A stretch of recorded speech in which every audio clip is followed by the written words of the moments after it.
All right. All right. Good morning. We're here for our weekly Marion County Board of Commissioners meeting. It is Wednesday, May 1st, 2024. We're here in the Senator Hearing Room at 555 Court Street. And as always, we start with the Pledge of Allegiance, so if you will join us. I pledge allegiance to the flag of the United States of America and to the republic for which it stands, one nation, under God, indivisible, with liberty and justice for all. We have a really full agenda today, and I feel really honored to be able to do the first thing. But Commissioner, will you make a motion? We need to add an item to the consent calendar. Yep. I think it's right there. I move to add an item to the consent agenda under legal counsel, approve an order for the settlement of risk claim number 8908, and add an item to the action agenda under public works, consider approval of amendment number 1 to the construction contract with Roy Hout Construction to incorporate change orders for the Lancaster Drive Center Street to Monroe Avenue project. I second the motion. All right, we have a motion and a second. Isn't that great? That's how we work, just in the nick of time. I love that you'll come on. Any further discussion on adding that item? Hearing none, all those in favor signify by saying aye. Aye. Aye. Okay, that's done. Can we take a picture of this room? That's pretty cool, huh? Yeah, it's like. Yeah, you know, usually the only time we have a room this full is when we have something very controversial. But maybe this. Aren't you speaking today? Yeah. Aren't you speaking today? Well, I Dick always. with Nels in the audience, and that's the controversy. That's a controversy. So we have a series of proclamations. I just want to tell everybody that we're going to do the first proclamation, and then we will. We're going to go back to public comment. We have one individual signed up for public comment. Then we'll come back to the other proclamations.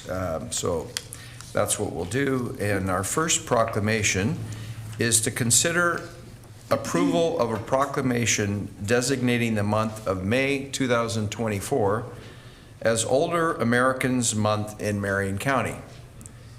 And I'm the one that's doing the presentation. I don't get my name on these very often, but I want to thank Brenda, because Brenda, who keeps us on track all the time, said, what do you want to do for Older Americans proclamation? And I said, well, my dad's 91. He drives Uber. He's the oldest Uber driver in Oregon. So I'd like to honor my dad today. And then there's a gentleman who we all probably know in this town, Dick Withnell, who continues to work as hard as he did probably when he was selling used cars.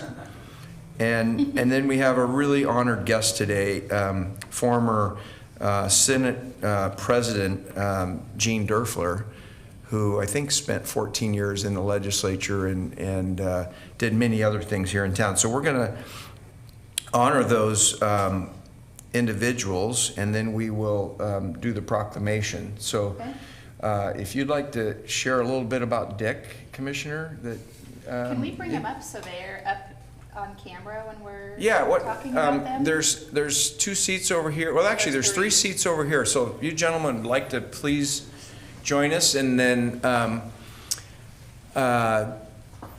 if you'll introduce yourself for the record, and pull those microphones really close to you. And I think we'll go in how do you say this? In age order. Dick, you're the young guy here today.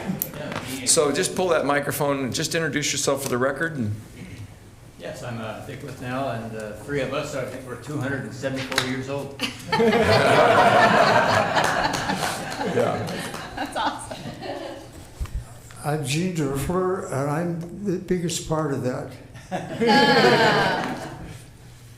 I'm Gene Cameron, 91, and happy to be up here with these gentlemen. Thank you. Gene, I'm a little disappointed that there's no in and out, like in tow. Oh, I didn't wear my shirt today. Yeah. And that last gentleman is responsible for all the mistakes I've ever made in my life. I think you got to take some responsibility. Yeah. I always blame my dad. So why don't you share a little bit about Okay. Dick, what we I would know love about to. Dick? So somebody did some great background on you, Mr. Withnell, so apologies in advance. Richard Withnell, one of the staples in Marion County, here in Salem specifically, is a volunteer a guru, I would say. Currently Oregon Corrections Enterprise Advisory Council Chairman, graduated from Linfield College. Upon graduation, Dick started with U.S. National Bank and installment lending, excuse me, and soon after went into the car business. He purchased his first car dealership in 1980. In 2002, Dick sold Withnell Motor Company to his son David. During his 22 years at the Withnell Motor Company helm, Dick served as president of both the Salem Automobile Dealers Association and the Oregon Automobile Dealers Association, as well as the National Dodge Dealer Chair, representing 4,000 Dodge dealers. Recognition of his automotive achievements included being selected as the recipient of the Business of the Year, Employer of the Year, and Showcase awards from the Salem Area Chamber of Commerce. In addition to his 25 years as a member of Linfield College's Board of Trustees, Dick held governor-appointed positions on the Oregon Education Investment Board, Early Learning Council, the Public Safety Commission for Sentencing Reform, and as chair of the Oregon Commission on Children and Families. He served 3 years as a public member of the statewide Governor's Reentry Council. He was the 2011 recipient of the Al and Pat Reeser Civic Leadership Award, one of the Governor's Gold Awards. Dick is a member of the Alexis D. Tocqueville, did I get that right? Tocqueville Society, Million Dollar Round Table, United Way of America, and he has twice been named Philanthropist of the Year by the United Way of the Mid-Willamette Valley. Corban University conferred on him an honorary Doctor of Humane Letters, and he received the Salem Area Chambers of Commerce First Citizen Award. Is there anything else that you haven't done? That's a little embarrassing, I guess, but because these two guys did a lot more than I have done. Yeah. Well, Dick. before we move on, I just want to say, Dick, that in my career, in the 20 years that I've been in public service, which seems kind of crazy because I am nowhere near reaching the ages of any of you gentlemen, you have really kept me in line, I would say. I would say your heart is huge, and your wisdom and advice that you share is great. And I'm just grateful to you and everything that you've done in our community, specifically for kids and for individuals stabilizing in our community through the reentry process. I would suspect most people have no idea the work that you do behind the scenes, but there's a lot. I can just say for a moment, because you need to really hear from the professionals here, but especially Gene, because I really respect him. But it all happened to me at 38 when I bought the store in Teague Dodge in 38 and paid off Emerson in 42. I got a phone call from Jerry Frank, and Jerry says, "Congratulations! I understand you paid off Emerson." I said, "Yeah, man, it was really hard. You know, prime was 23% and all of that." And he says, "Well, you know, you didn't pay off Emerson." And I was thinking, hell, I didn't. You know, I paid off Emerson, and it was hard to do. And he says, "No, the people that bought your goods and services paid off Emerson. When are you going to give back?" Well, at 42 years old, I wasn't going to give back to nothing. I was trying to make some money and be successful. But then it all made sense because he says, "You know, what you need to do is you need to go down to the hospital and walk through the Hall of Fame." And I carry this around with me, and Gene and I have talked about this before. You know, names like Bonesteel, Hammer, Compton, Davis, Green, Sherman, Omar, Chafton, Lampert, Haig, Reed, Teague, Neufeld, Well, and Les Green. These guys were running, they're the 60, 70, 80-year-olds when I was 40-some years old, and they were giving back to the community, and they were the people that were really, and then now I'm that age, and so it's kind of interesting to see the workings and to follow the footsteps of Gene Durfler here on what giving back really meant, and that makes the community be better, and of course it's better for business, obviously, when it's better schools, better hospital, better, and trying to keep track of you three, so. So, I'm sure that's a task. so I will say this about Dick, that I know, I don't think we crossed paths. I crossed paths with your son before I did with you. David and I David and I did a Bible study together, he and Laura, and I'll never forget that. I think David's about 10 years younger than me. I think he's about 57, 58. Yeah. And I remember I got laid off at my job at Vips Industries. They had sold to Chevys. And he was one of those guys that we would do business by the book, right? What would happen if the car dealer right next to you burned down? Would you go over and help that person? And he helped me walk through that time in my life where I didn't have a job, where I started my own business. And then I got into politics, and I know that he's a good man because of you now. And I got into politics, and I came across you, and I know everybody knows here about how involved you are in this community. But what they don't know is when I went through one of the hardest trials in my life, is that you were there. We sat in your car, and you shared with me, and you let me know that I was loved, and that people have those challenges. And I think that's a side of you that I will always appreciate, besides all the great things that you've done in this community, but you actually take on a personal relationship, and I want to thank you for that. So thanks, Dick. Well, another thing I carry around with me. Friendship isn't about who you've known the longest. It's about who you walked into your life and said, I'm here for you, and proved it. And I've had that several times. This guy's been one for me, and there's been so many others that's friendship. You don't need to know somebody a long period of time, because there's a lot of, Yeah. appreciate that. Well, and we're going in chronological order. So you're the young guy. Right. The next guy that's sitting up here is, I don't know anything about him. Other than he's 91 years old and he's an Uber driver. No, I do know a lot about him. He's my pops. He's my dad.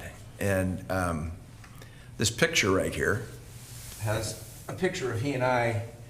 This was just last year. I threw out the first pitch up at Volcano Stadium, and my 90-year-old dad caught the pitch. And I didn't short throw it either, did I?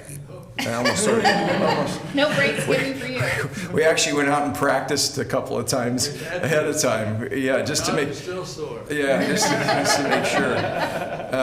But I'm gonna say this about my dad, that and people in this room that know him know this is true. That I've never met anybody that's interacted with my dad that didn't say he was one of the nicest guys in the whole world. And I got to witness that as a kid. My dad would take me on Saturday mornings. He delivered Vitapack fresh orange juice, and to the. I have a lot of stories here, but he'd take me on Saturday mornings, and it was a half day of work. And Dick, you could relate to this. We all can. That's worked hard. It was a half day on Saturdays, and we'd get up at 4 a.m. and go get the orange juice truck and go downtown LA and go to the hospitals and the blind commission vendors. And it didn't matter whether the individual was an Indian, a black person, a white person, a blind person. My dad would hug them and love on them and just serve them like nobody else. And I remember that. He as a young man, I just remember how friendly he was to everybody, and I know that that made a difference in my life growing up, and I want to thank you for that. Thank you, And Kevin. Thank you. But fast forward, a lot of people know this about him. He was at the first In-N-Out Burger that opened in Baldwin Park, and what year was that, Dad? 1948. 1948, and when they opened this one up here, he had... Kaiser? Huh? The one in Kaiser? The one in Kaiser, yeah. When they opened the one in Kaiser, of course, he'd already because he stayed in touch with the founder's wife, Esther Snyder, and she would always send him passes to when they were opening these In-N-Out Burgers. So he was there for the Medford opening, the Grants Pass opening. I don't know if he went down to Roseburg after Kaiser, but anyways. Oh, I forgot all about it. Yeah. Because you had one here. Yeah. So I'm standing up at the In-N-Out Burger because he had these passes. It was for their grand opening special invite.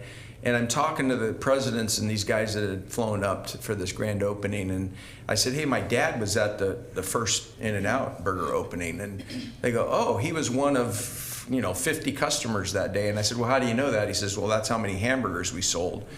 And my dad gets there and he says, well, you're wrong, because my buddy and I not only came for lunch, but we came back for dinner. So we were replied customers. We had 4. Yeah. So they counted the hamburger patties. And then the last thing I will say is that he still drives Uber, and it's amazing that when he picks you up in town, if you've never been to In-N-Out Burger, he will say, do you have time?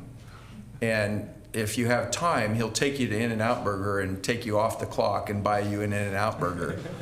And the last 2 times I've seen my dad is because I went into In-N-Out like at 10:30 in the morning to grab a burger. I was on my way back from Portland, the airport, and here's my dad standing over by the soda machine waiting for his hamburger.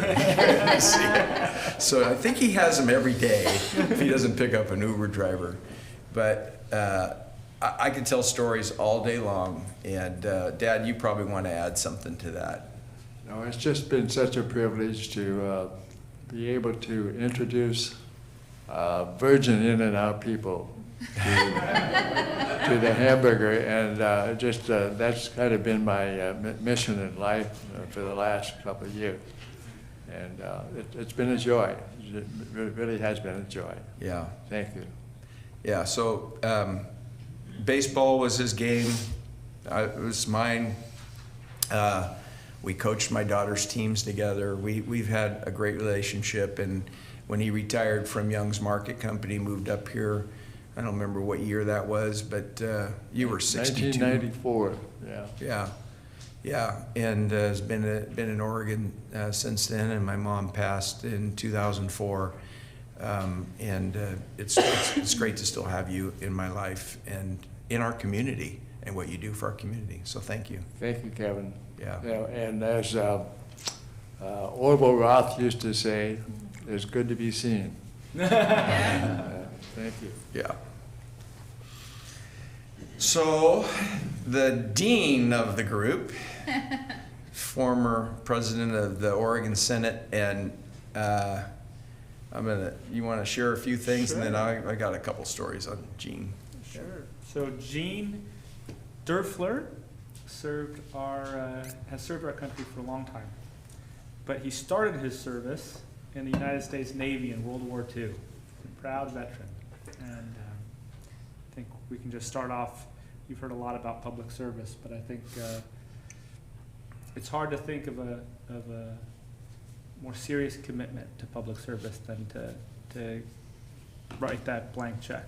And every year we honor our veterans here in Marion County, and what you all did in World War II and fighting the Nazis and the fascists and keeping the world free was really remarkable.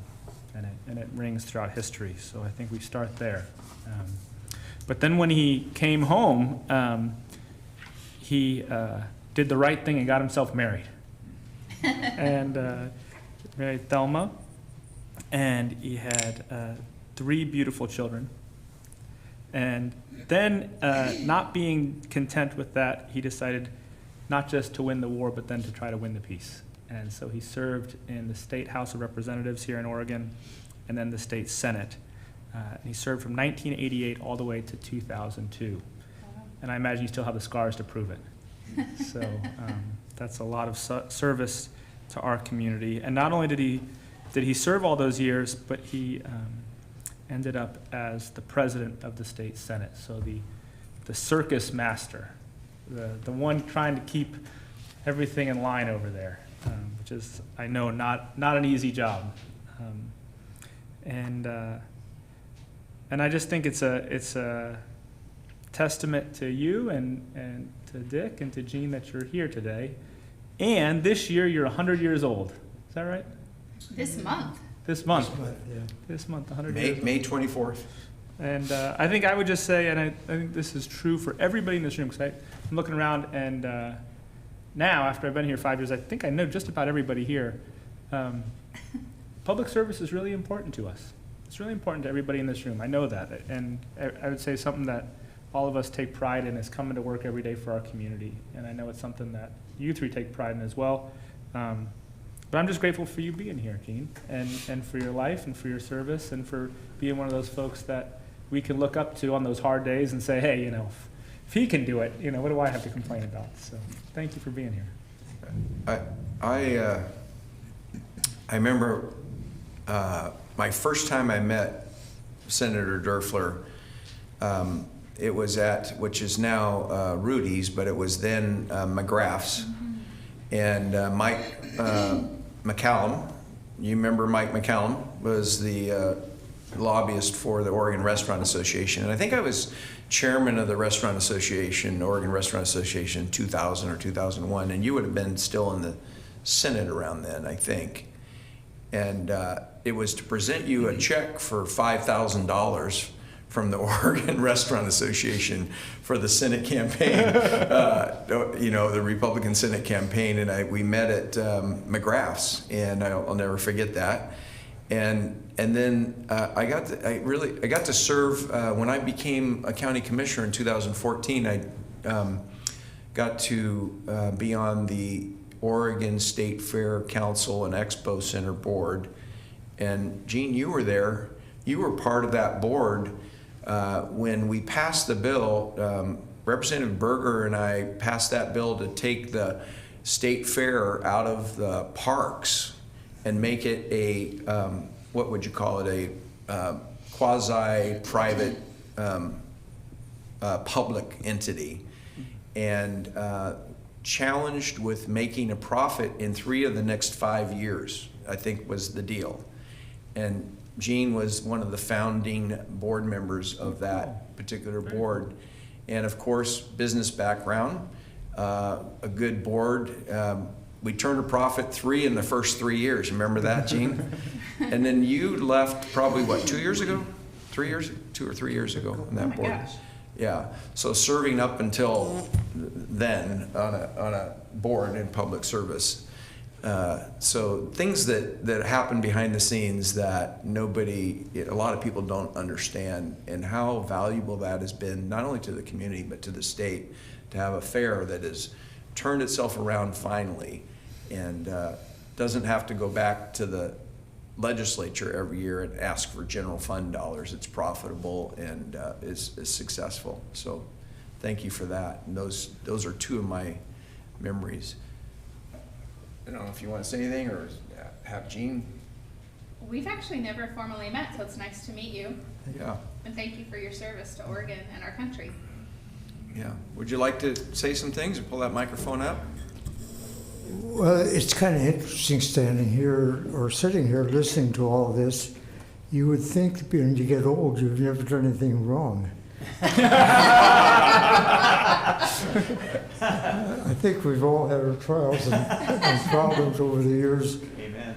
But as I look back over the years, I came to see I was transferred to Salem to be the store manager for Firestone, which at that time in the spectrum of business, it was still a very ongoing company. But after I was there I was with Firestone after the end of the war. I went to work, and after about 6 years with them, I decided that corporate life wasn't something that I would want to do, because you couldn't use your own ingenuity, and I thought I knew more about how to do a business than they did, but she was wrong. But it was an interesting time of life. I've had a lot of opportunities in the city of Salem. I think giving back was very easy to do. Like Dick said, a healthy business community is what makes the city work. And if you think about it, I know that these people get their money from taxation. But if you really think about it, the only people that they can tax are the people that make money. They don't generate any money. It all comes from you folks that are out there working and producing things for the city. And so I always often think about, it seems like right now we're in a position where money just falls out of the trees, and it doesn't. It has to come from the working people that are out there doing the daily jobs. And so in a way, you're all contributing. So when you get to be 100, you can come back here and sit and get all the praise. Thank you. Oh, great. Well, thank you. It's great to hear from all three of you. And we will do this proclamation. Commissioner, if you'd like to make the motion. Happy to. I move to approve a proclamation designating the month of May 2024 as Older Americans Month in Marion County. I'll second the motion. We have a motion and a second for the proclamation. Any further discussion? And we will have a presentation after we do this. If hearing none, all those in favor? Aye. Aye. Okay, so if you'd start off reading the proclamation. In the matter of proclaiming May 2024 as Older Americans Month in Marion County, a proclamation. This matter came before the Marion County Board of Commissioners at its regularly scheduled meeting on May 1st, 2024, to proclaim May 2024 as Older Americans Month in Marion County. Whereas the citizens of Marion County include numerous older Americans who enrich and strengthen our communities, and Whereas Marion County is committed to engaging and supporting older adults, their families and caregivers, and acknowledging their many ongoing valuable contributions to society. And whereas we acknowledge the importance of taking part in activities that promote physical, mental, and emotional well-being, no matter one's age. And whereas Marion County can enrich the lives of older individuals in our communities by promoting home and community-based services that support independent living, involving older adults in community events and other activities, and providing opportunities for older adults to work, volunteer, learn, lead, and mentor. Now therefore, the Marion County Board of Commissioners does hereby proclaim May 24th as Older Americans Month in Marion County. We urge residents to take time during this month to recognize older adults and the people who serve them as vital members of our communities, dated at Salem, Oregon, this first day of May 2024. yay! All right. We're going to come down there and take a photo. And we have one other special presentation. would you all join us in the front? Yeah, we don't need a photo of us. No, yeah.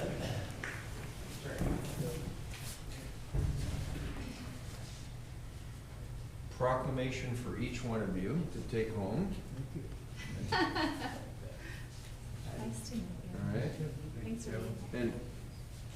And Senator, this is, believe it or not, a birthday card for your 100th birthday, a few days early, but we wanted to honor you, so let's sing him happy birthday, all right? Happy birthday to you. Happy birthday to you. Happy birthday, dear Jean. Happy birthday to you. Thank you. Now we should pose for a picture. Pose for a picture. You want to hold? There we go. There you go. Ready?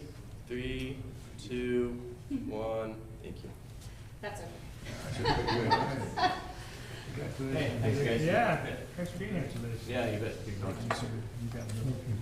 gotta get out of here. Yeah, see, yeah. Of course. I know. Yeah. I'll be down. Oh, great. Hey, thanks. I'll come around. Hi. Thanks for being here. Get you out on time? Yeah, thanks a lot.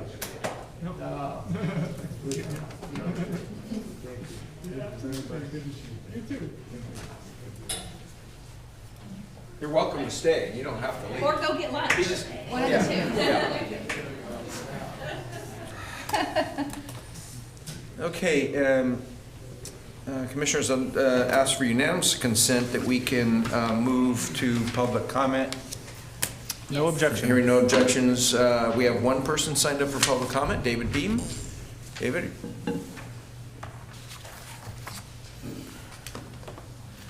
Welcome, David. Good to see you. I'm glad you're wearing that, safety vest, as we honored last month was Transportation Awareness Workers Month. So good to see you. Thank you, Kevin. Yep. I was wondering if we Want to can... introduce yourself for the record? Okay. My name's David Beam. I'm a spokesman for disability people in Marion County. And I do a lot of stuff for the city of Salem and doing a lot of stuff for the county for mental health issues. So I was wondering if we can get funding for the police department for the special needs population or mentally ill, put it in the next budget for services for the police department and mental health. That's at 5 o'clock. All right. That's it. Great. Thank you, David. Thanks for Appreciate it. being It's here. always a pleasure to see you. Thank you. Thanks for your work. Thank you. Okay. Okay. And so we will return to the proclamations. And our next item is under Health and Human Services. Consider approval of a proclamation designating the week of May 6th through the 12th, 2024 as National Nurses Week in Marion County. And I'm not sure who's doing the presentation today, but whoever is going to do that, come on Or all up. of You you. got lots of rooms, You're all welcome to lots of come. chairs. Sit right next to me. Welcome. Thank you. The scrubs gave it away from me. I was hoping you were coming forward. There is one missing who can't come, and it's Monica Okay. Eguer. She's on the list, so. Okay. And just introduce yourself for the record and take it away. My name is Natalie Stone. I'm one of the public health nurse program managers for the behavioral health division medical teams.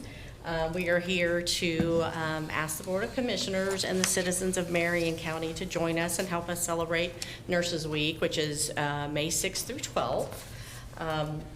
This year's theme for Nurses Week is Nurses Make the Difference, and they're also attaching a campaign. I'm trying to remember the name of that campaign. It's Illuminate the Sky, and actually they're having some cities light up buildings downtown in honor of Nurses Week, and I know that the Oregon Convention Center on May 6th is going to do that. So I thought that was kind of cool. It was the American Nurses Association that kind of thought of that campaign. I've only seen 4 cities who are doing it so far, so if you see something lit up on May 6th downtown in Portland, take a picture.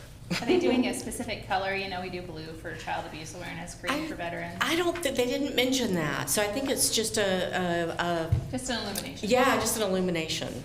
Okay. So to celebrate nurses. And I have some other nurses here with me representing, and I would love it if you would let them introduce themselves and talk a little bit. Please. And if you have any questions, Yes, by all please. means. Whoever wants to go first.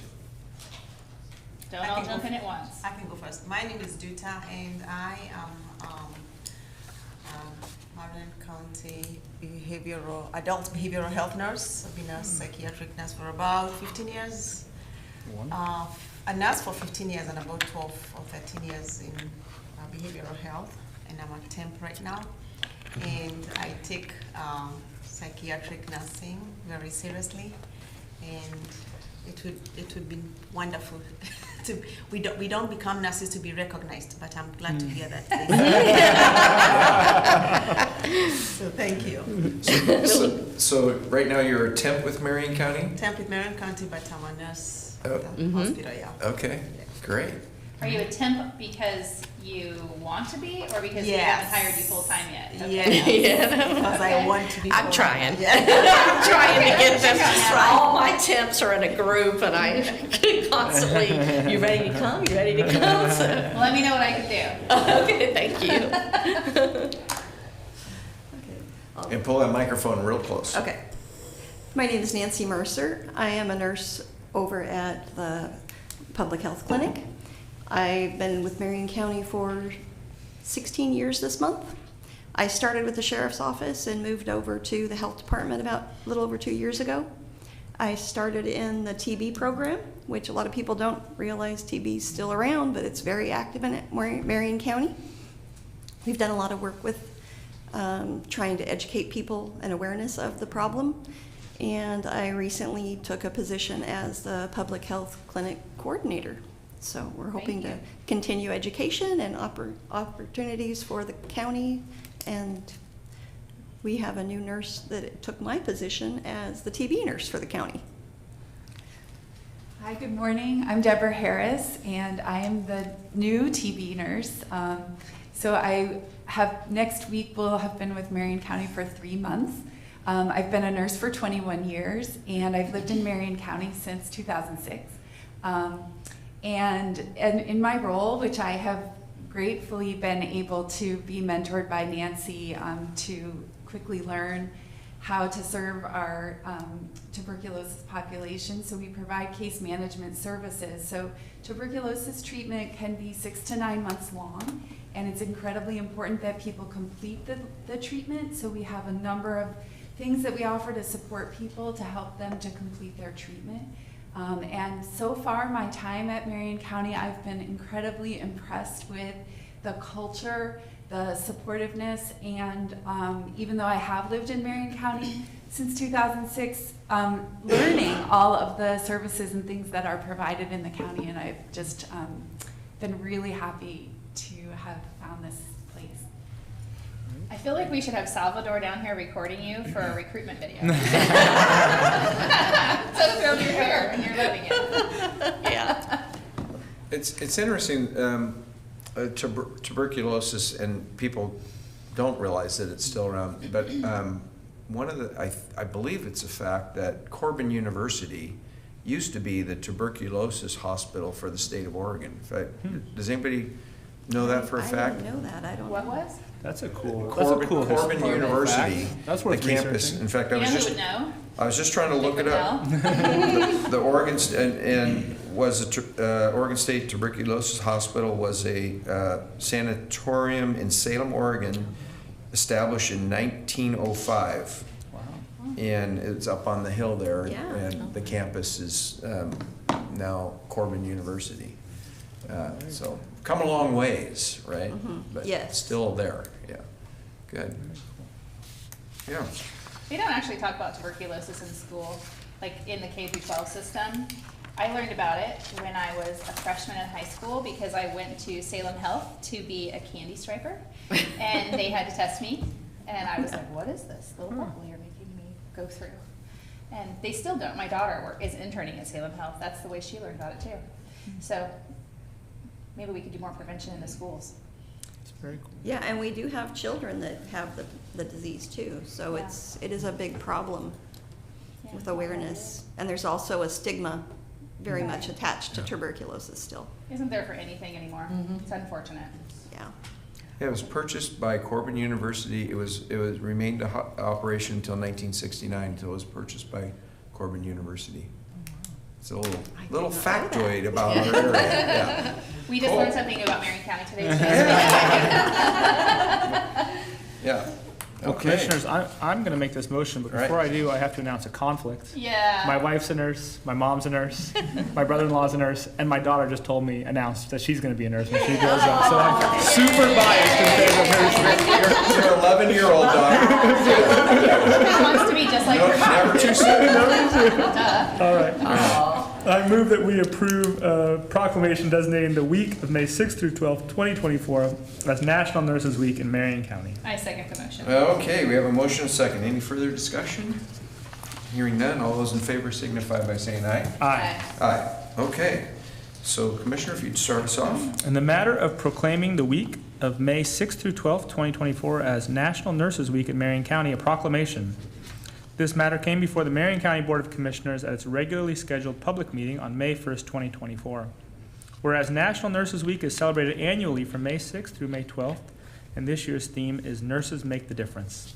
And whereas National Nurses Week was designated by the White House in February of 1974, and President Nixon issued the proclamation. And whereas Florence Nightingale, born in 1820, on May 12th, is known as the founder of nursing in the United States. And whereas today there are 4.3 million registered nurses in the United States, actively engaged across all facets of healthcare. Nurses are an integral part of delivering healthcare, evolving healthcare systems locally and nationally, closing health disparities, and improving the nation's health. And whereas nurses comprise the largest group of healthcare professionals in the United States, and of 17 consecutive years, the public has ranked nursing the most honest and ethical profession. And whereas the nursing profession plays a critical role in improving patient outcomes, increasing access, coordinating care, and reducing care costs. And whereas the demand for nurses is greater than ever due to complex healthcare challenges we face, the continuing expansion of life-sustaining technologies, as well as the aging of American population. And whereas, for the above reasons, we are asking the citizens of Marion County to join with us in celebrating May 6th through the 12th, 2024, as Nurses Week in Marion County. And we ask all residents of the community to join us in honoring our health care heroes, the nurses who make the difference. And to celebrate the accomplishments and efforts of nurses to improve our healthcare system and show our appreciation for the nation's nurses this week and every opportunity throughout the year. Now, therefore, it is hereby proclaimed that the week of May 6th through the 12th, 2024 is National Nurses Week in Marion County, dated in Salem, Oregon, this first day of May. And I appreciate the four of you that are here today, and I'll never forget during COVID going over to Salem Health and walking the floor where the patients were and listening to the nurses and what they were going through, and the stress that they had been under and still are probably relating to that time. So I know we've all gone through some really tough, difficult times in the last 4 years, but thank you for your service every day, and especially during those very challenging times when you're under a lot of stress and pressure. So we'll honor you this week, and we'll come down and take a picture and present you with the proclamations. Thank you for having us. Yeah. Thank you.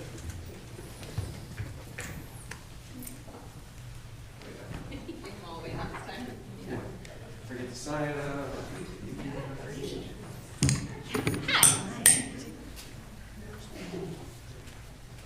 I'm not going to be clean.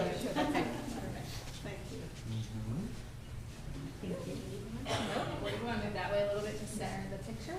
Great. Okay. Yeah. Right here first. 3, 2, 1. Now Melissa. Ready? Thank you. Thank you.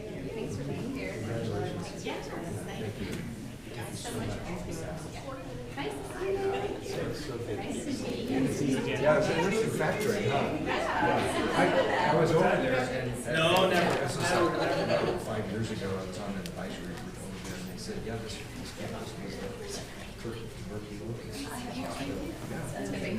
Yeah, and I think some of the original buildings are still there. we're just packing it in today. I know. I'm like,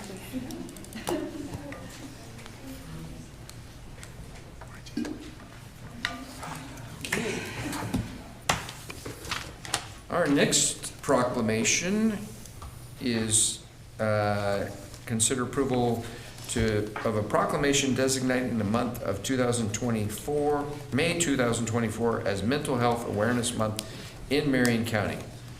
All right, I know the guy who's going to start this one off, I assume, Phil? Yes, good morning, Commissioners. Phil Blair, Outpatient Division Director, and I have with me today Kelly Martin and Laura Sprouse. We're here to seek your approval for claiming May as Mental Health Awareness Month, and Laura and Kelly will have a presentation. Good morning, Commissioners. My name is Kelly Martin, and I'm the Mental Health Promotion and Suicide Prevention Program Coordinator. We're so grateful to be here today to be able to bring awareness to mental health and to present the proclamation for your approval. And I'm Laura Sprouse, Zero Suicide Program Coordinator with Marion County Health and Human Services. We do have a PowerPoint to kind of share with some of the things that we're working on. Over the past several years, we've had a really positive response to our Life is Better With You Here theme, and so we're going to be continuing on with that theme this year and with our messages for the month of May. We want to just highlight some significant information and statistics regarding America's mental health landscape, because we all know that it's important, but there's some things that really deserve our targeted attention.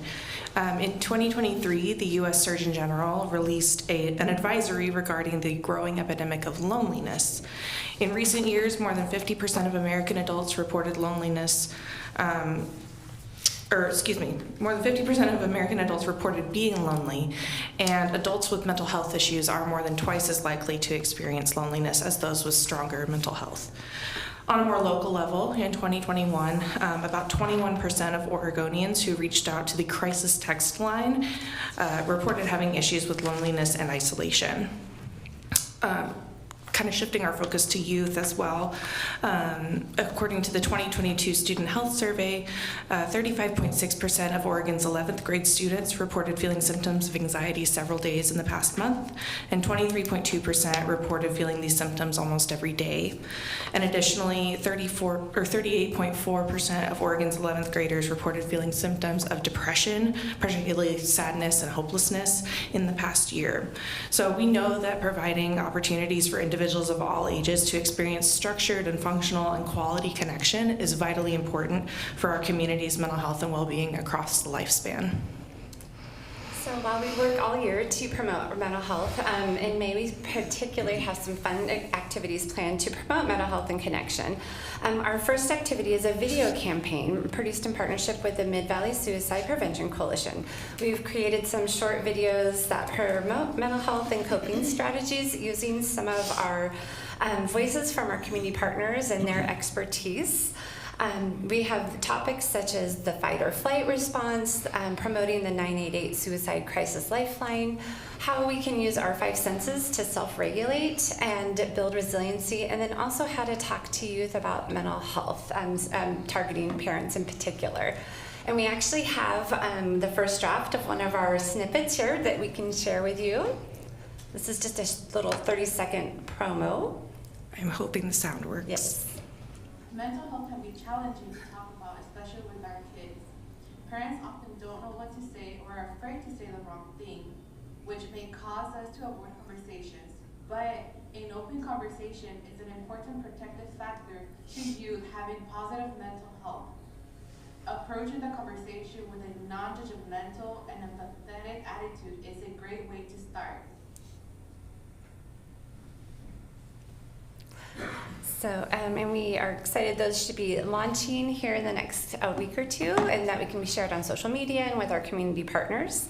We're also going to be continuing our tabling events that we've been doing throughout the community. So we have some photos there of some of the different events that we have been at. We've been really had some positive feedback from people who attend the tables. They're very excited to learn about the mental health resources. And we've been very pleased to hear that from some of the schools that we've been to that they've seen an increase in help-seeking behavior from students after our pop-ups that we've been doing. So that's really our goal, is to help people get connected to help that they need. I'm pretty sure that top right corner picture is McNary High School's gymnasium. Yes, it is, and it is. That was the busiest one. We had 900 freshmen come through in about 45 minutes. It was insane. And we're actually going there next week. So that stresses me out just thinking about 900 freshmen. It was busy. I was exhausted. Yeah, so as you can see, we'll be at more pop-ups and host presentations throughout the month of May, just to bring more awareness.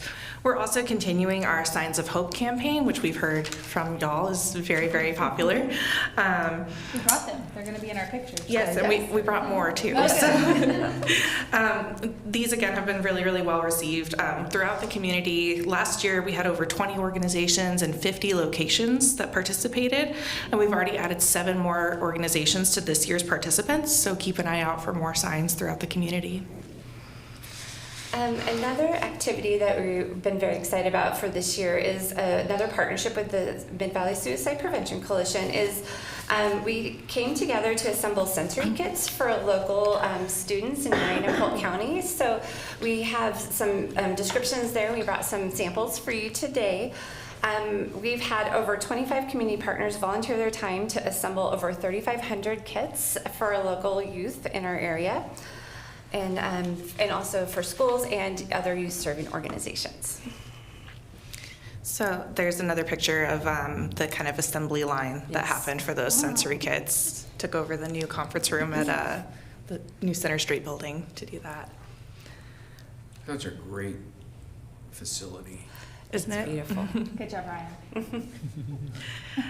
So we're doing a lot this month, but we also want to share some ways that everyone can get involved and take action this month to promote mental health, well-being, and connectedness. So first, on May 16th, we're encouraging folks to be seen in green for Mental Health Action Day. As you can see, we're kind of sporting the green here this morning. And we're encouraging our staff to do that as well. I got the memo. Did you? There you go. The Mid-Valley Suicide Prevention Coalition also has a new and improved website that has a ton of links to resources, to new information, and to all the items that are in the sensory kit so that folks can access those resources for themselves as well. And we also have information about trainings on that site, so you can go to that site and sign up for a mental health or suicide prevention training through the Mid-Valley Suicide Prevention Coalition website. In keeping with the theme of connection and preventing loneliness, we want to ask people to set a goal to reach out to 5 different people this month to just check in, see how they're doing, and just tell them that you're thinking about them. Just a simple connection and letting somebody know that you care can make a big difference. And then we also want to encourage folks to try to use your 5 senses to help with self-regulation. These are great activities that you can do when you're feeling overwhelmed or overstimulated. You need to ground yourself and refocus. And we're actually going to do one all together right now. So if everyone in the room will humor me. So we're going to just take a minute, take a couple deep breaths, and we're going to think about 5 things that you can see currently as you sit here. So just kind of take note of that for a moment.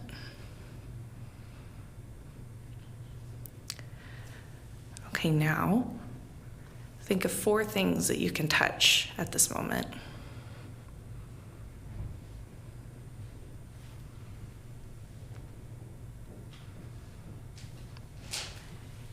Think of 3 things you can hear. It's kind of quiet, but Except that something. I think it's somebody walking upstairs. Yeah.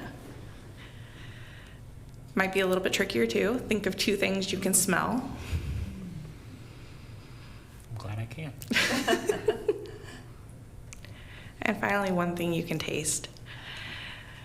There you go. Yeah. Imagine my Yeah. coffee. Yeah. So again, these are things that anyone can do just in the moment when they're needing a moment to refocus and kind of reconnect with their body and their mind, and just do some good grounding. So we appreciate you continuing to allow us to come every year and share about our efforts to bring more mental health and wellness to our communities. I know this is my 3rd year doing this, and Phil, you said we've been doing this for at least 7 years, or longer than that? Longer than that, Longer since than that. 2008 at least. Okay, since 2008. So, the ongoing dedication that y'all show for us to promoting mental health in our community is noticed, and we really appreciate it. I have a question. So I'm sure you don't have a lot of the yard signs, but if folks were to want to engage in this activity and representation, how do they go about connecting to get those signs? Probably sending an email, or actually if they go to the Mid-Valley Suicide Prevention website, there's an area that they can click on Contact Us, Okay. and just request those, and we can get, we do have a few left, but I can also send out the templates if people wanted to get some of those printed themselves. Great, thank you. Thank you. Okay. And some point, I think we should do a really robust campaign. And those of us that are elected officials know how to do campaigns well. And I'm a yard sign master, so Let's talk. We know where you work. I have a bunch of wood stakes. I know you asked about that. I'm old Yes, fashioned. me. I said no thanks. All right. You want to read, you want to Sure. make a motion? I do, yes. Which one am I reading? I move to approve a proclamation designating the month of May 2024 as Mental Health Awareness Month in Marion County. I second the motion. We have a motion and a second. Any further discussion? I was in my drawer the other day. I still have my Life is Better lapel pin. I should have worn that today. And you but get I'll a get it. new green ribbon pin today. Yeah. Oh, yay, great. Yeah, it's in the bags. Yeah. I was super bummed I forgot my sunshine. It's literally on my bathroom counter and my cat distracted me, so. I left one of those stickers that, like that, right? And I left it on the counter and my wife saw that and said, oh, thank you. Life is better with you here. What's the sending sunshine your way sticker? You all gave me that sometime recently. So maybe another department. That's Earth Day. Oh, okay. Well, I have a sunshine. From some county. It looks similar, I yeah. remember because I couldn't peel mine off, remember? Yeah. Yeah. All Okay, right, so we have sorry. a motion and a second. Yep. All in favor signify by saying aye. Aye. Aye, okay. Commissioner, if you'd All start. right, Yeah. before the Board of Commissioners for Marion County, Oregon, in the matter of proclaiming the month of May 2024 as Mental Health Awareness Month in Marion County, a proclamation. This matter came before the Marion County Board of Commissioners at its regularly scheduled public meeting on May 1st, 2024. Whereas mental health is essential to Marion County residents' overall health and well-being. And whereas good mental health is critical to the well-being of Marion County families, communities, schools, businesses, and Whereas recovery and hope are possible for Marion County residents living with mental illness, and these people and their family members deserve affordable access to treatment and resources. And whereas people experiencing mental health concerns and/or thoughts of suicide need an understanding, empathetic, and encouraging place of belonging as they seek support. And whereas shame, stigma, and unequal access to treatment actively work against the wellness of individuals and may prevent them from seeking timely and appropriate help. And Whereas education and awareness about mental health conditions decrease stigma and promote a culture of compassion, understanding, and progress. And whereas prevention is an effective way to reduce the adverse personal and community impacts of mental health conditions and promote recovery. And whereas Marion County Health and Human Services actively promotes the health and well-being of county residents, now therefore, it is hereby proclaimed that the month of May 2024 is Mental Health Awareness Month in Marion County, dated at Salem, Oregon, this first day of May 2024. Okay, and we will bring you the proclamation and take some photos. I forgot we had so many of these this morning. I'm really glad I did my hair. Oh, thank you for that.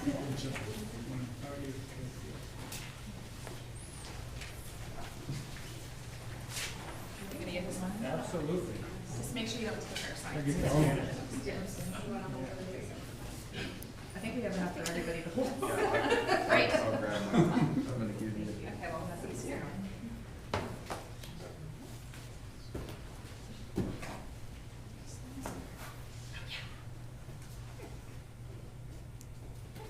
Are you gonna do Spanish? Good, you got it.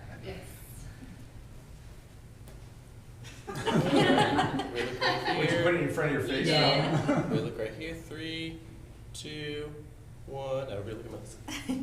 Ready? 1, 2, 3. Thank you. Thank you. All right, thank you.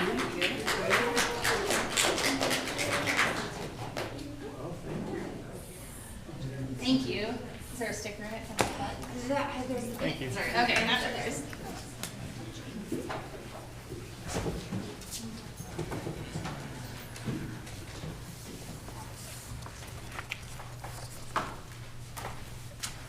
Okay, don't knock it off. Oh, I probably will. No, no. Be gentle. Perfect. Okay. All right. Last but I think not we have least. one more proclamation, and then after that, I'm going to ask for unanimous consent to move to our one action item.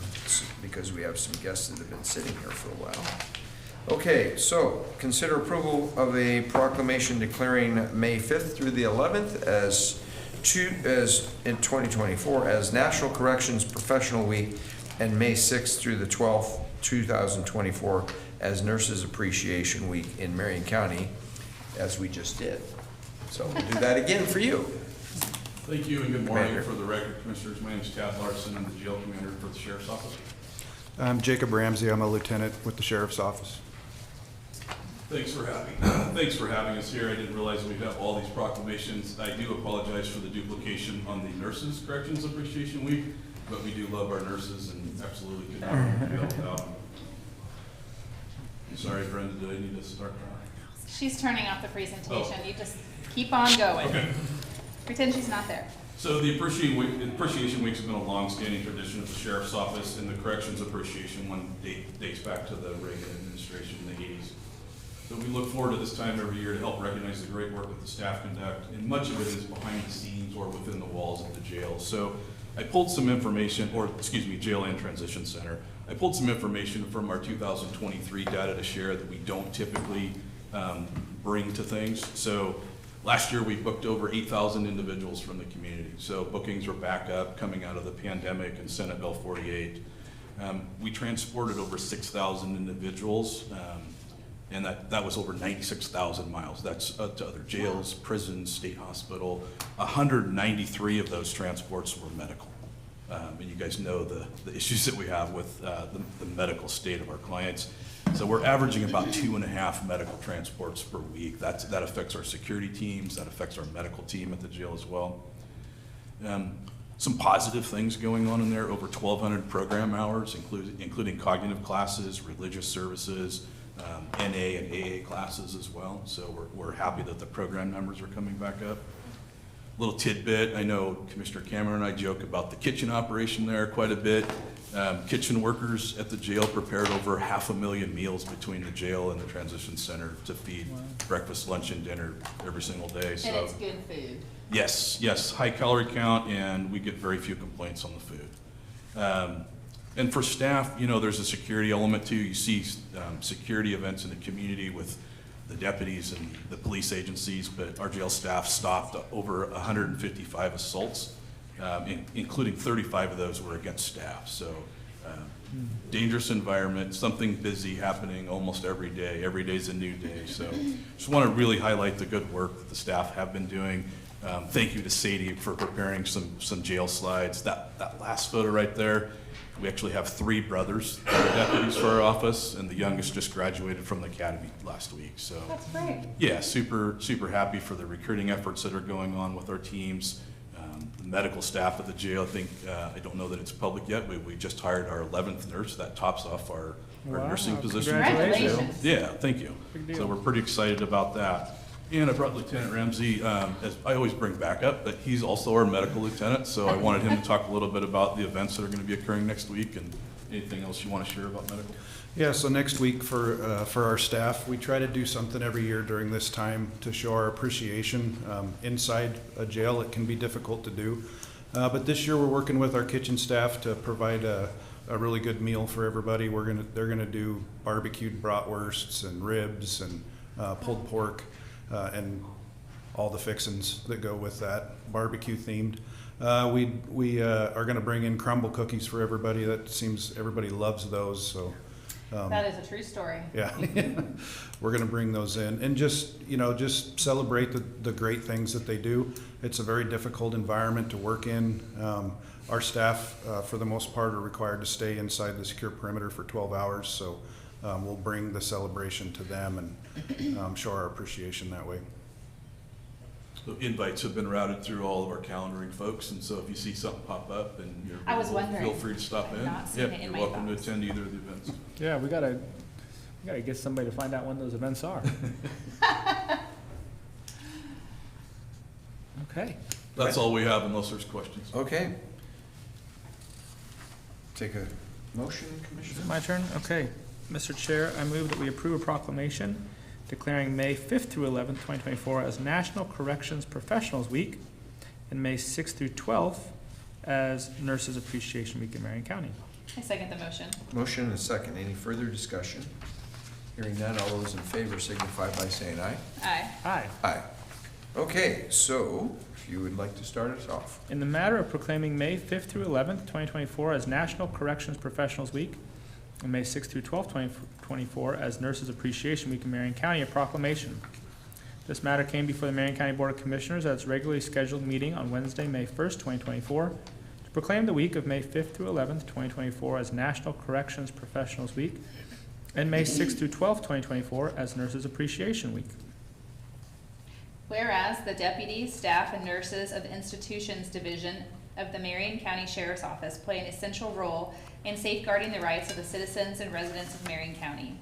And whereas it is important that all citizens and residents understand the duties, responsibilities, hazards, and dedication of their corrections professionals and nurses. And whereas all members of the Institution Division and the Marion County Sheriff's Office unceasingly provide a vital public service and maintain the highest standards of correctional operations and health services.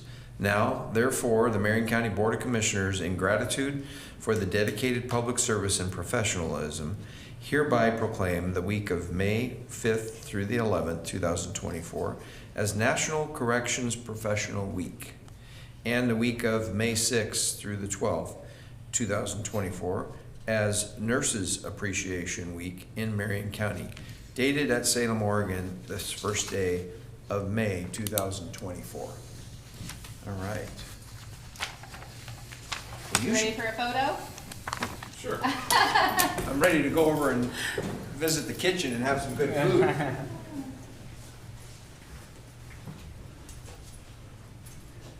I'll let you know when they have the KFC bowl day. That's one of the That's- best ones. KFC. Yeah, that doesn't sound like a bad deal at all. KFC It's potatoes and corn and chicken and gravy. All right. I know exactly what that one is. Are you guys ready? Yeah. Oh, Nope. he's not. Christian Rhodes, you want to button your jacket too? Oh, Since- okay. Oh. now- It's a thing Oh, now. I was told. 3, 2, 1. Thank you. Thank you. Nice to see you. Thanks for being here.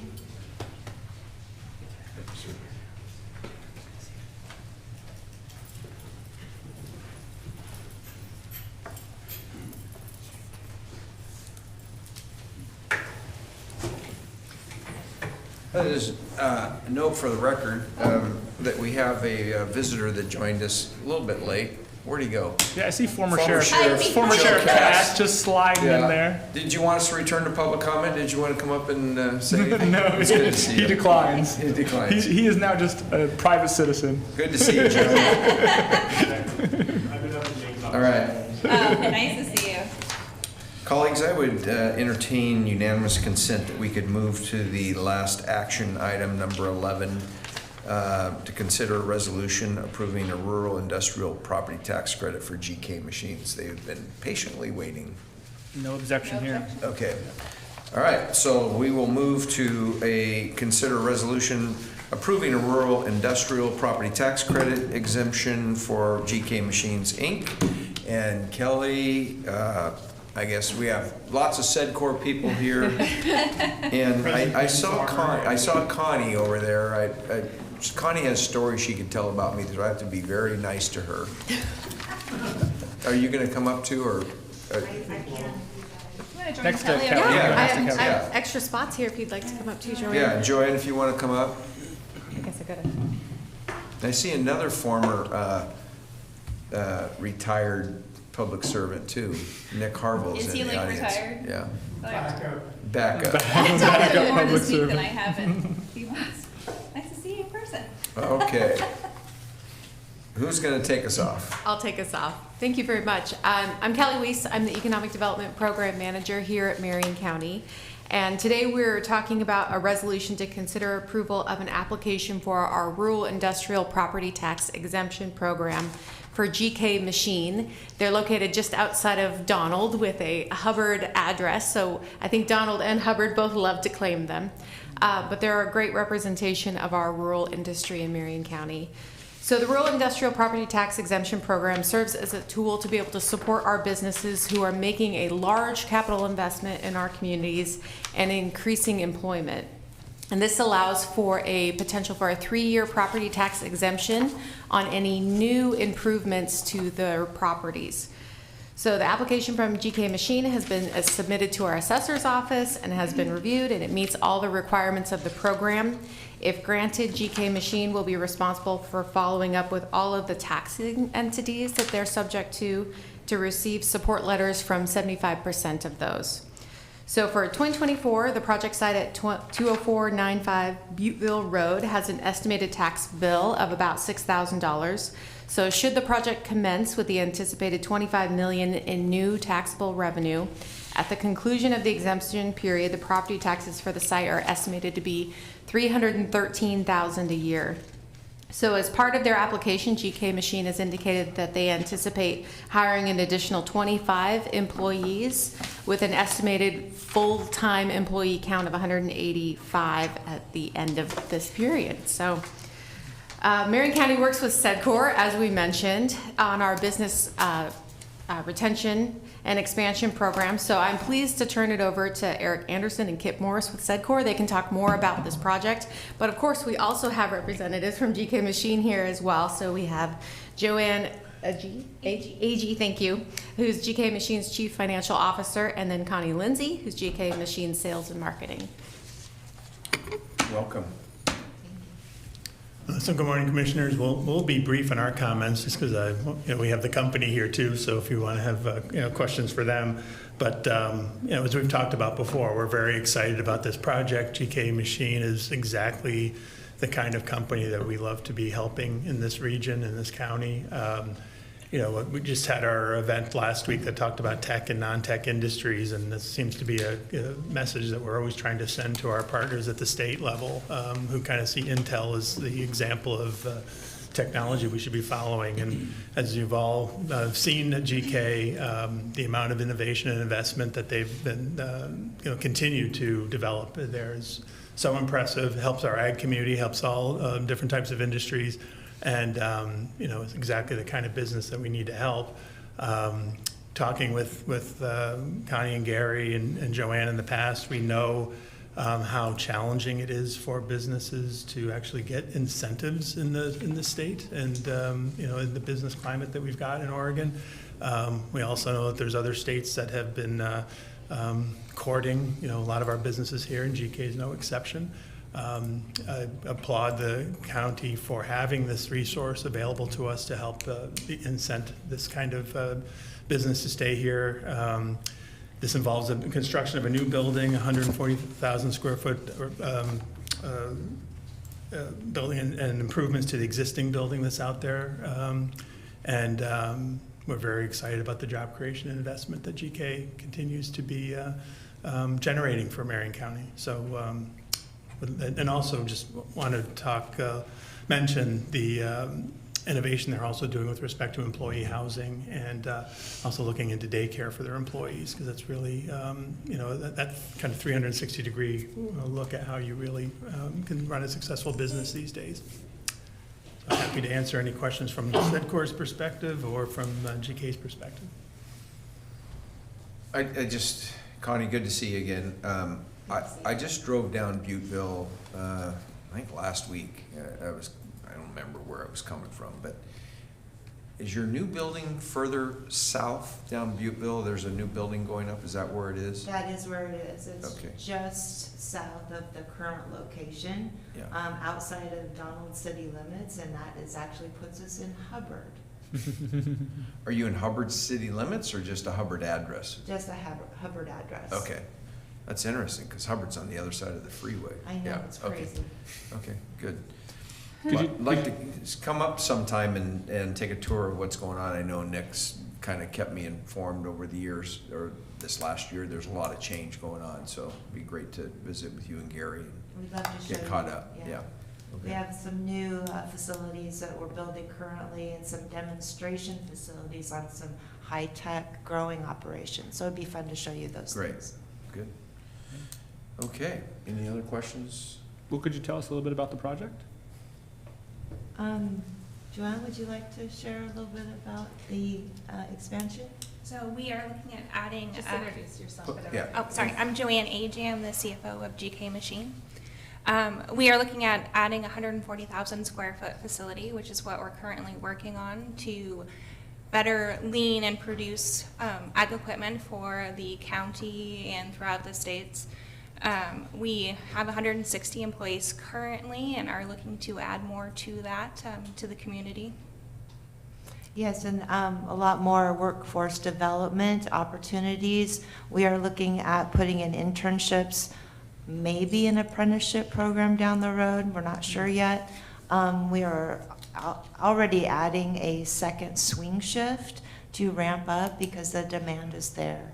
And so it's an exciting opportunity for us. The new facility is going to be designed for the operation to be extremely lean and state-of-the-art. Robotics, all kinds of new technology inside the building to help us meet the demand of our customers.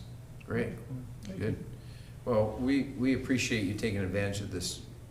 Marion County is the only place that has implemented this particular economic development tool, and we appreciate it when any business, existing businesses, this is what we did, was trying to help existing businesses stay here and expand. So, great. Take a motion. Let's see. Actually, I have a question. Go ahead. Yeah, it's, so it states that you all are required, based on this agreement, to hire 25 new positions. What will that look like? What's the scale of the position? Do you have a minimum wage that you're going to be targeting, or does the agreement require what that wage scale looks like? Well, actually, we've opened, I believe this last month, 5 new positions. Most of those are CNC machining positions and programmers. So they're higher level paid positions. As you expand, you need the talent to meet that demand, and a lot of it is the fabricators, the machinists, the industrial painters, mechanical and electrical assembly technicians. So these are higher paid. These are not entry-level type positions that we're creating at GK. Thank you. I think it's important. Most of the individuals in the public have no idea even what we're talking about. More often than not, when SEDCOR comes, hence City of Salem's position right now. And I think this is a really valuable opportunity that the county offers. So thanks for sharing about the positions, and I'm glad that you have 5 open, and I look forward to seeing the other 20 come online. I think it's super important that we promote livable wage positions in our community, so that way families can thrive in our community, and we're not always just looking to bring on entry, which are very important, but also so is stabilization. So that's all I have. Okay. I think I'm going to take a motion from you. Okay. I've got to figure out where it is on. It's last page. Is it 11? Yep. I move to approve a resolution approving a rural industrial property tax exemption for GK Machine. I'll second the motion. We have a motion and a second. Any further discussion? Just for the record, we're going to approve this resolution, and then they will go out and work with the other taxing districts to get their approval to make sure that this moves forward. So we just initiate this process today. Any further discussion? Hearing none, all those in favor signify by saying aye. Aye. Aye. Aye. Okay. Go forth. Do good work. Thank you very much. Thank you. I just Great. had a thought. When Nick took me up last year on a tour with Gary, I had the great opportunity to go through the current building, all the stages of it, and I do not remember what the name of the laser machine was, but at first we were looking at sprayers, agriculture sprayers, which were the size of a small house. And I have a little itty bitty bicycle that's about 6 pages thick of metal, steel rather, that somebody created with that machine.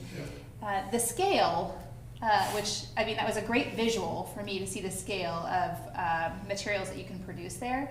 Fascinating.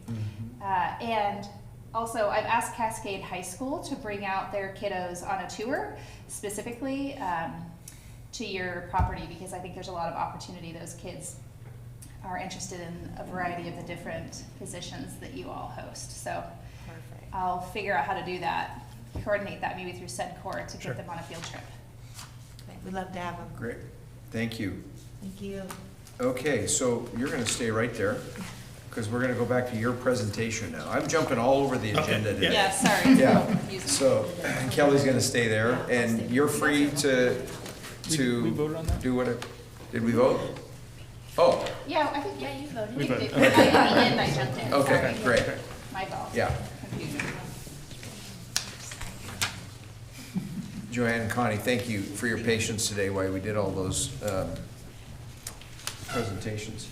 Okay, so we are going to go to presentation, strategic economic development, SEDCOR, the Mid-Willamette Valley Quarterly Report. And Kelly, do you want to kick it off? Yeah, I'll jump Okay. in. So, as you mentioned, this morning we're hosting the Strategic Economic Development Corporation, more commonly known as SEDCOR, to provide their quarterly report. As you know, Marion County works with SEDCOR for business retention. Oh, am I? Did you introduce yourself for the record? Oh, I did not. Sorry. It's okay. Yeah. I'm Kelly Weiss. I'm the Economic Development Program Manager, and thank you. Yes, I'm just rocking and rolling. I missed it. Anyway, Marion County works with SEDCOR on business retention and expansion. They're a fabulous nonprofit in the area that supports our traded sector businesses. And Marion County has a grant agreement with SEDCOR, which allocates $160,000 a year for the program through our Economic Development Lottery Fund. And that's set to expire on June 30th of this year. So with that quick introduction, I'll turn it over to Eric Anderson and Kip Morris, and they can talk more about what they've been doing for the last quarter. Good morning, Eric Anderson, SEDCOR, once again. So I always have trouble with the PDFs on this. There we go.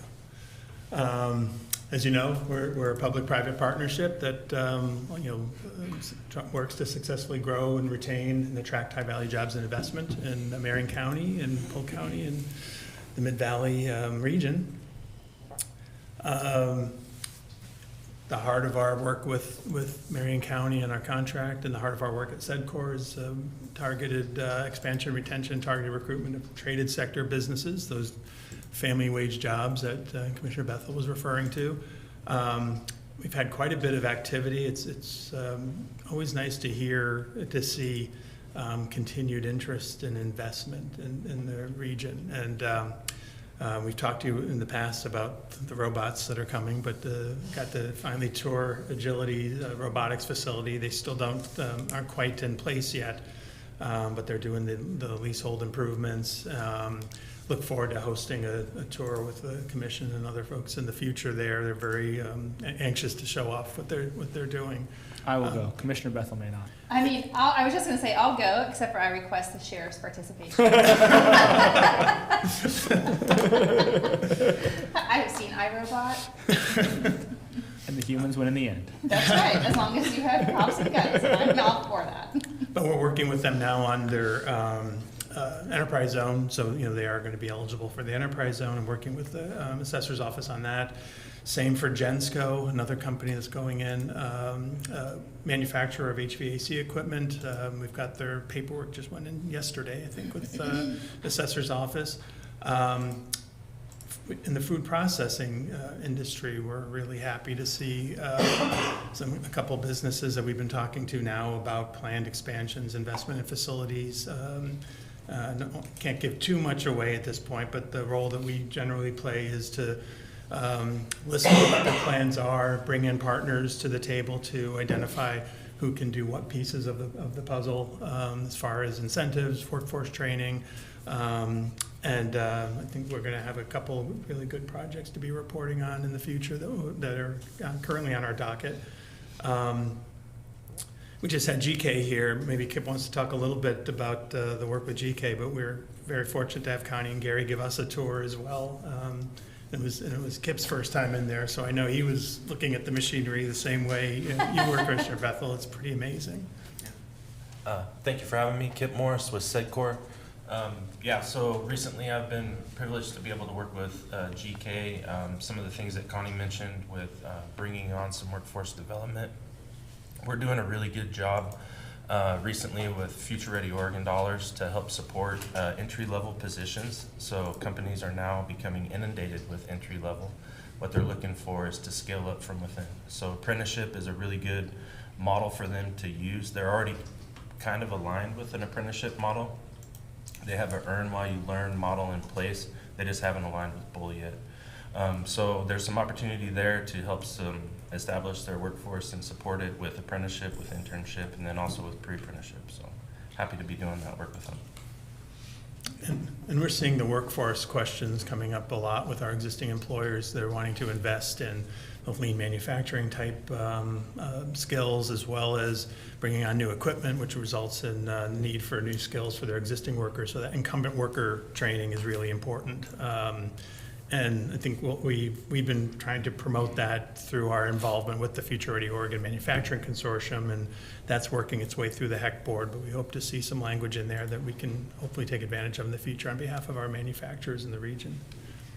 We're also, I've mentioned this before, it looks like it's finally coming together this next quarter, working with Chemeketa Community College and the City of Woodburn on a warehouse and distribution training module for businesses. And that will start with a roundtable discussion with the employers that we have in the region. It's a significant industry here, and as evidenced by Agility Robotics, an industry that is looking at more automation. I mean, they're pretty automated now, but to see the next level of automation going in, such as robotics, it's not just the typical warehouse and distribution training anymore, forklift training and that sort of thing. It's actually much more involved in robotics, and I think Chemeketa is really up for packaging that in a new way for those types of businesses.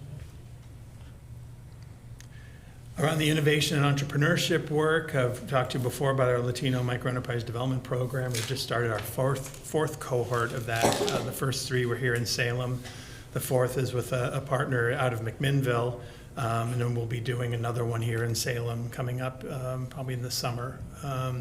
We've been averaging 30 to 50 people in the cohorts, which is a mix of existing businesses and entrepreneurs that are looking to take that next step. But it's really been one of the places that we've seen the most the feedback that we get from the folks that are taking the courses and getting those skills and really working with each other, the mentorship and the leaning on each other. I think it's really a nice benefit for us to be able to provide that venue for them. Can you just tell us what the skills is that they're acquiring? Oh, it's everything from kind of basic business, how to do a business plan, to how to hire people, how to deal with insurance, talking to a banker. We've also added on a couple things around tax forms, because we found that this is attached to a microloan program that we had, a lot of the time, one of the requirements is show us your most recent tax forms, and if the business isn't up to speed on taxes, we've tried to bring in some of those resources. Chemeketa actually had a program kind of on the shelf for that.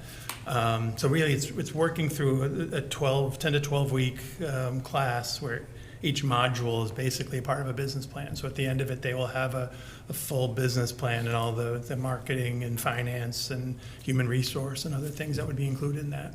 Do they have to pay a fee to participate? No. How do you fund it? It is funded right now through the state's Economic Equity Investment Program, EEIP, through Business Oregon. Interesting. Okay. And we do understand that funding, they'd asked for funding in the short session. They'd asked for $30 million to continue that program. I think they were awarded at the last minute $8 million. With no staffing attached to it. So Business Oregon is trying to figure out how it's going to allocate that. But we are hoping that that will allow us to continue, on until the next, the next budget year. Are there other programs in our community that focus on other minority populations? There's Be Black program that's also been able to benefit from that same EEIP program. And we do need to reconnect with them on that. We were one of the early folks that kind of worked with them and connected them with the Willamette Workforce Partnership, because they had a 501c3 that they were able to apply for funding on behalf of them. So it's been a really nice partnership between the Be Black Foundation, Willamette Workforce, and SEDCOR. Is there anything for Micronesian population, Pacific Islander? At this point, nothing specific to that, but I think that's certainly things that we could, engage and bring in even to existing programs, or talk to them about that in the future. Okay. Well, if you really want to do that, I'd really like to see some of those come to fruition. We have 96 languages spoken just in Salem alone. Yeah. And I know that the Micronesian Islander population is growing. I would say in my experience as a commissioner, there's probably 5 specific populations that are really overlooked when it comes to state programming and funding. And I get that the Latino population here is large. However, that doesn't dismiss for me the opportunities that exist, and would like to skylight some of that attention to make sure that we have afforded opportunities to everyone who wants to be successful here. Sure thing. So happy to navigate that. That would be great. Maybe Kip, we'll spend some time together. That would be great. Good. Fantastic, thank you. We also were just awarded a $270,000 grant from Business Oregon to fund what the Regional Innovation Hub program. This, for our purposes, is basically going to allow us to extend the work that Mike White was doing for us, working in concert with Marion County and other partners in the region. This is that venture catalyst role. Also kind of combining that with business outreach and connectivity to the Centers for Innovation Excellence that the state has set up, so that when we're talking to a business, we have direct contacts with other innovation resources that are being developed. So it's this first year is going to be a lot of kind of connectivity to try to identify who's out there, and but we're going to get rolling with the entrepreneurial piece of that. I think we're anxious to get Mike back into our fold, even though he's a new restaurant entrepreneur as well as a new father and a lot of other things. But I think What is his restaurant? White's. He bought White's. Bought White's. He bought White's. Mike White bought White's. Yeah, that makes sense. Yeah, didn't have to change the name or anything. But part of this that we'll be including in this is one, we've been working with Mike to come up with a pitch competition again to local investors. We'll be probably doing that in August, September. We're waiting for the people with the money, the investors, to tell us what works best for them. But we see that as an opportunity to kind of kick off this whole Regional Innovation Hub discussion as well. And then we're happy to report that we have a date now for the Oregon Entrepreneurs Network food marketplace, Angel Food Marketplace, that we were able to do last year. This allows food entrepreneurs that make a product that they want to try to get onto store shelves. Gives them an opportunity to kind of work on their pitches. There's a little bit of a contest where they come up and kind of talk about what they do. They also can talk about what they do with representatives of businesses. We had New Seasons there last year, Market of Choice last year. Really hoping we can get Roths engaged in this. And even Burgerville was down, meeting with potential projects. So OEN has been a really good partner to bring some of those resources down here, and we hold that at the Ag Complex at Chemeketa.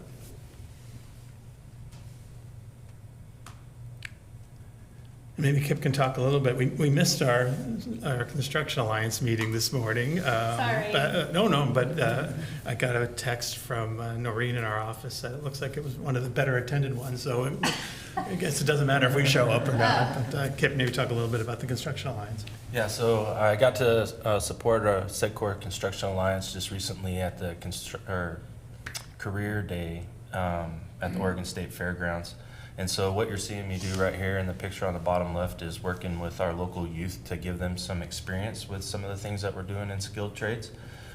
So we had a booth set up for SEDCOR, but it also represented the 33 businesses that we have in our Construction Alliance. And so we were able to speak about some of the projects that they were doing and show some of the students different career opportunities that are lying within construction as it pertains to SEDCOR. So that was a really good event to get to know a lot of people and get to network with the students and show them some of the work that we're doing here at SEDCOR. And I think the Ag Breakfasts were a success this year. We did the two of them, one in Mount Angel at the Fest Hall, and also proud to have the new Department of Agriculture director there to kind of talk about her vision for the department. And one of the things that came out of that conversation for the planning of that was we talk a lot about people wanting to know where their food comes from and how to educate folks on what's grown here. But another spin that we've started to put on this is it's really good for the growers to kind of understand where their products end up. You know, they don't always know where that connectivity is with who they sell their products to. So one of the things we've started to do, and we'll do it again this year as well, is our locally grown supply chain, where we bring together food, I was going to say local, but we had Bob's Red Mill there last year, regional food processors, and help introduce them to growers in the region to say, hey, can we contract for land? What do you need? How do you need it? And what are those needs that we can maybe add to the future to try to make those, facilitate those interactions in the future. So I think I think having that conversation with Bob's Red Mill and other businesses to say, here's what we buy, here's how we need it, is really important for us for the future with our growers, as they always look for new customers and new products to grow. Also continue to work with the Oregon Business Council. They've just launched this food and beverage coalition, and happy to be one of the economic development people that's on there. And it's a good opportunity for us to kind of collect what we hear from our food and beverage industry as far as needs and issues around workforce, around innovation resources, around the culture of business in Oregon. And this will lead to a discussion that kind of goes up toward hopefully the same level as the semiconductor industry discussion, where it actually ended up working towards policy and a report at the Oregon Business Council Leadership Summit in December. It always makes me nervous when the state creates more councils. It feels like more regulation is on the way. So can you make sure that doesn't happen? Well, the good news is it's the Oregon Business Council, which is the business side of it. So it's not a state, it's hopefully reporting to the state with enough political pressure to actually make some things happen that are recommended. I mean, that's really how the semiconductor industry seemed to go, is that they got the industry folks together and then with some political clout said, here's what we need. And so good. I try to look at the glass half full. I know, I love your optimism. Maintain that. And There's then a let us reason know why if it we gets have sideways so we can come advocate against any regulation. The informal SEDCOR logo is Lucy holding the ball for Charlie Brown, and we're there to kick it. So we do keep trying. That's fine. And just some events coming up. We've got our next week, May 8th, seems like it's so far away. Our economic outlook with Tim Dewey, which is always a really good discussion to hear what's going on in the economy now and in the future. Cultivate Northwest Boot Camp, which is what we do around ag tech startups with Ag Launch. That's going to be held on the following week. And then due to popular demand, we are bringing back industry tours at SEDCOR. So we're starting with Michael Fowler, a former SEDCOR chair, and his business Cabinet Door, which is a really interesting business to go through if you haven't been through before. I think you should take the Salem City Council. I think we hopefully will get some folks from the council there, yeah. Good. How about the ones that want to keep defunding your jobs? And just in general, we want this to be known as a great place to start a business and an equitable, inclusive business community and a region with unique strengths in agriculture, food, manufacturing, and technology. Thank you, and happy to answer any questions. Questions? Good. No, I kind of did them throughout, so thanks for letting that happen. Yeah, appreciate your work and appreciate the presentation that we just had before, the approval of that resolution. Oh, yeah. The expansion. Trying to keep businesses here, and it's good to hear that things are going well. I mean, we were when we were just talking with the sheriff's office, the nurses, they've got 11 of them, and staffing is coming around. Hopefully that's not because the economy is, gone down too far, interest rates and stuff, but yeah. You feeling pretty good about expansion business stuff? I know there's a couple businesses out there that we've heard some challenges with, and a lot of that relates to being kind of bought up by a company that's not necessarily around here, and we don't have very good luck making the connections like we used to when they were a locally owned company. But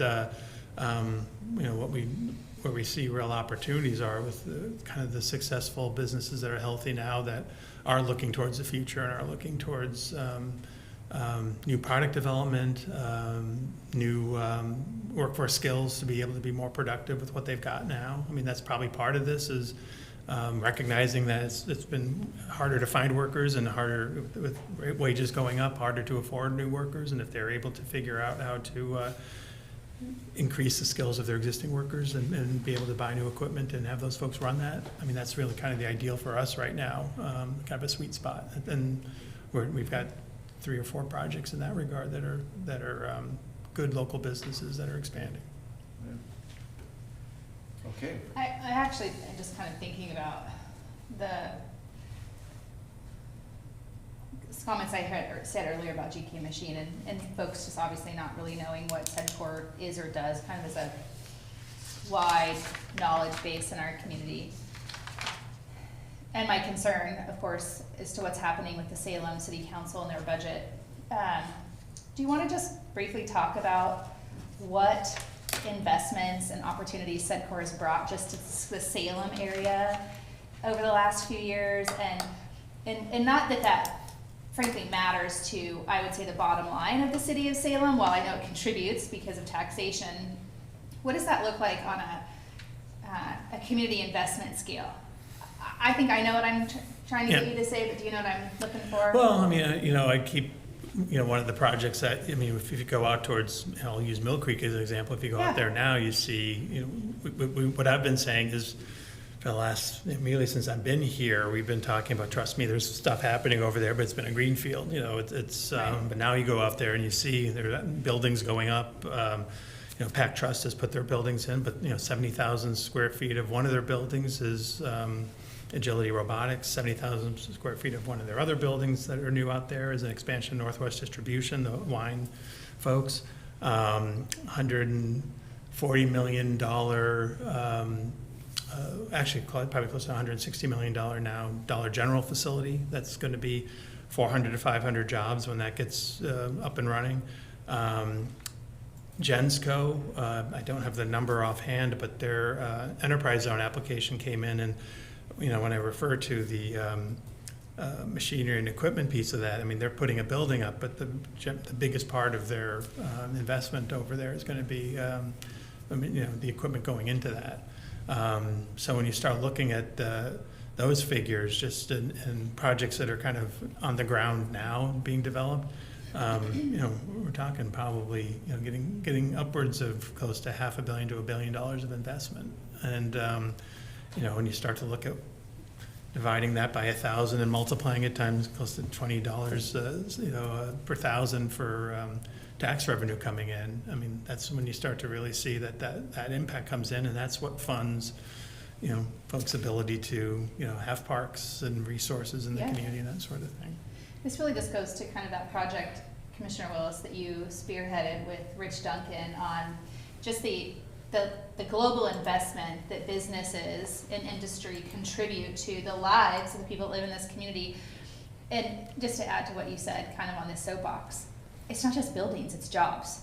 Yeah. It's literally building communities. And you guys, you're a very small team, and I know you do a good job of keeping your head down and moving forward. But I do think there's probably an opportunity at this point to do some more robust bragging about the things that SEDCOR does and how that really impacts the community. Just because some of these things are out of sight, out of mind. Councilor Stapleton is the one that recommended the budget cut for SEDCOR, I think at last week's budget committee meeting. And as I was listening, I thought, is she serious right now?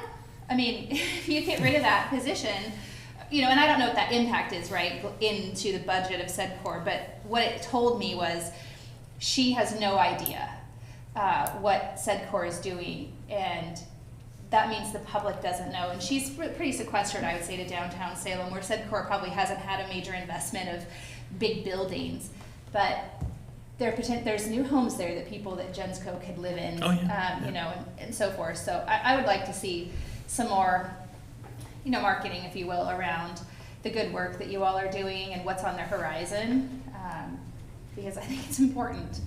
Well, the city's also, over the past couple of years, our main, the folks that we worked with, Andy Gorski and folks that, those economic development positions were never refilled either. So, I mean, we work with urban renewal staff very closely, but I think we've taken on a broader role in some of the work here, just because if we don't do it, it may not get done. And frankly, it's more affordable to contract with you than to have government employees do the work. Not that I don't love our government employees, we've got great ones here in Marion County, but overall, you're a technical group of individuals that have a certain set of skills to go out and do this recruiting and stabilization of these industries, and then Well, it's a team effort. I mean, we Yeah. kind of divide and conquer, and then kind of get back together when we meet, when we work together on it. So it is, and we do the same thing with this, with city staff. Yeah, I am excited at some point to kind of see what your vision looks like and the work that you're doing, Kip, in Marion County, and the connections you're making or not making, and how this board can help you be successful.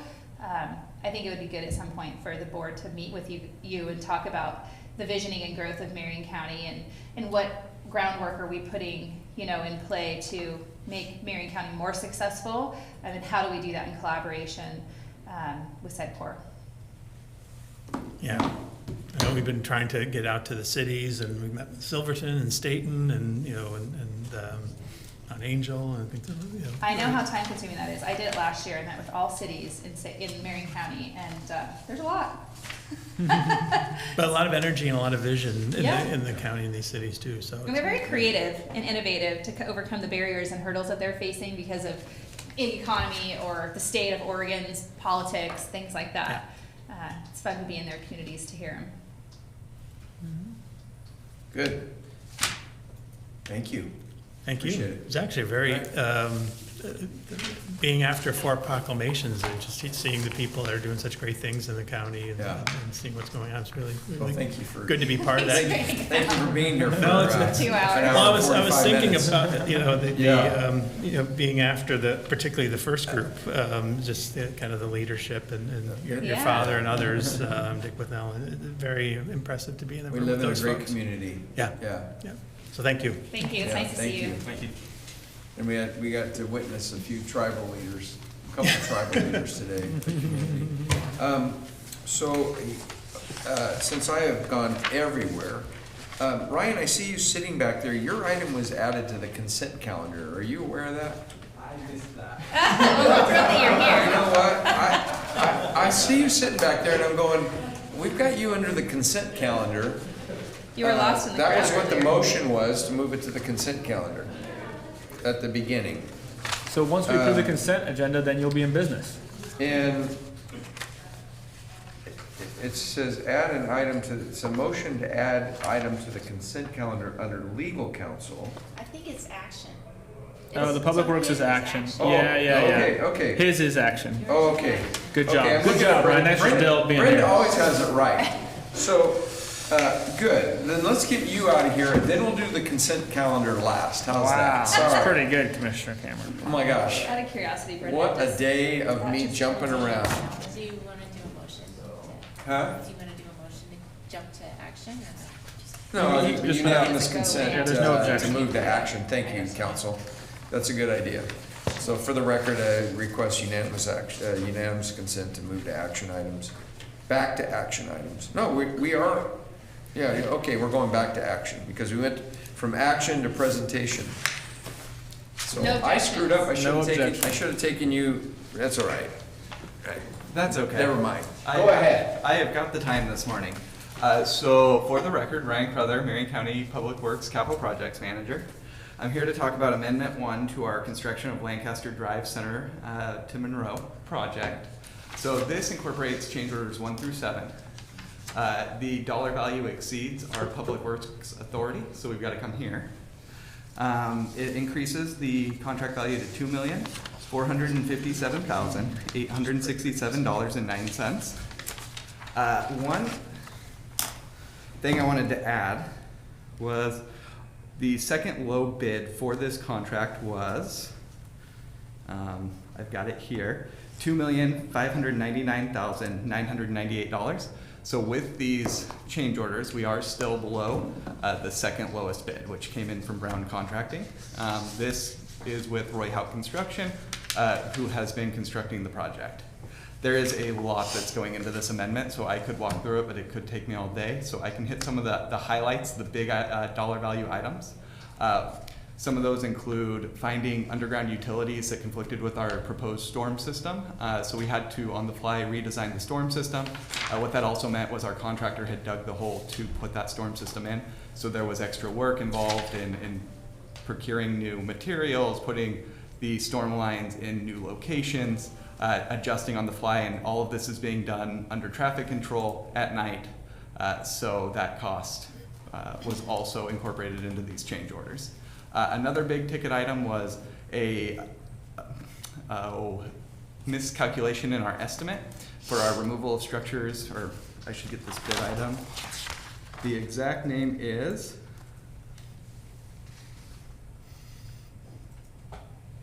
removal of curb ramp, walk, curb, and surfacing. We underestimated the amount, so what this change order does, change order 7, it adds in the corrected amount, which actually comes out to $200,000 and $4,000. So that was always planned to happen. We just included less than we needed in our original contract. So we're still paying the same unit cost for that work, which is $82.30 a square yard for them to remove sidewalks, asphalt, whatever else needs to be removed in order to do this work. And then we also had an asphalt repair.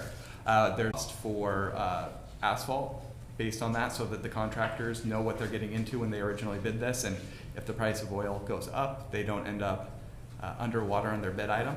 That change order actually reduced the price for us. Nice. So, Well not by done. much, but it did. So we've got those in here. Do you have any questions? I have a question, Mr. Chair. Go ahead.